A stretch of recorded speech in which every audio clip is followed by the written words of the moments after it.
अगर हम उत्तर प्रदेश की राजनीति की बात करें तो यहाँ पर प्रमुख रूप से 3 पार्टियों का हमेशा से वर्चस्व रहा है।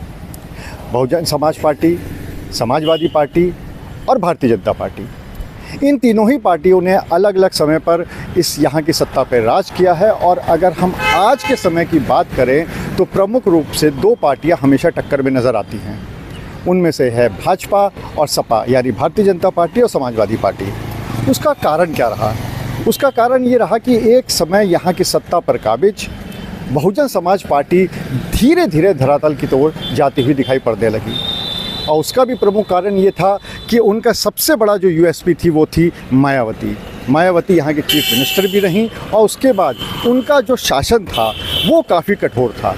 इस बात को जनता ने भी काफ़ी पसंद किया था। लेकिन उसके बाद इस तरह का कोई भी नेता बसपा में निकल के नहीं आ पाया जिसके लिए ये कहा जा सके कि ये पार्टी को आगे ले जाने में सक्षम है।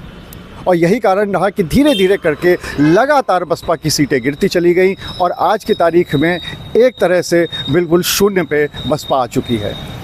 लेकिन उसके बाद बसपा ने यानी मायावती ने एक नया दांव खेला और अपने भतीजे आकाश आनंद को सक्रिय राजनीति में लेके आईं। अगर हम चुनाव की बात करें तो चुनाव से बिल्कुल पहले आकाश आनंद बहुत तेज़ी से ऊपर उठ रहे थे, लेकिन एकाएक उनके कुछ विवादित बयानों की वजह से उनको पार्टी से अलग कर दिया गया।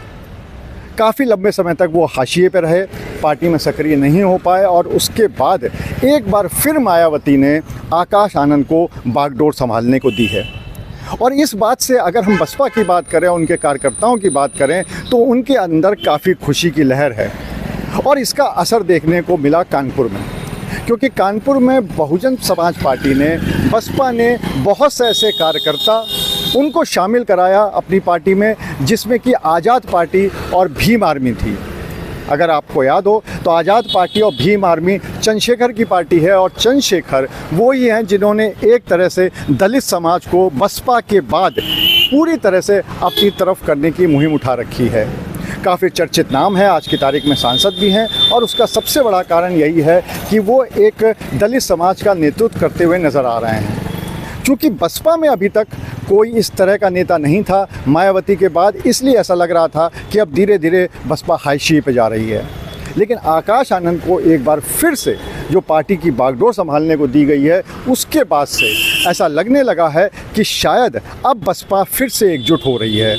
और यही कारण रहा कि यहाँ पर बड़ी संख्या में दर्जनों ऐसे कार्यकर्ता थे जिन्होंने आज़ाद पार्टी और भीम आर्मी दोनों को छोड़कर बसपा को ज्वाइन किया।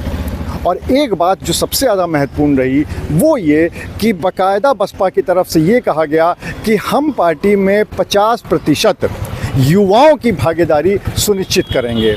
ये एक बहुत बड़ी बात है, वो इसलिए क्योंकि कहीं ना कहीं इस बात से बसपा युवाओं के लेकर चलती हुई दिखाई पड़ रही है। अगर हम शुरू से बात करें तो बसपा का हमेशा यूएसपी दलित समाज का वोट रहा था, जो उनका कोर वोट बैंक है, लेकिन धीरे धीरे छिटक कर वो अलग अलग पार्टियों में चला गया था। और दूसरी तरफ चूँकि एक कोई युवा नेतृत्व नहीं था, इस वजह से भी इसको पार्टी का नुकसान उठाना पड़ता था।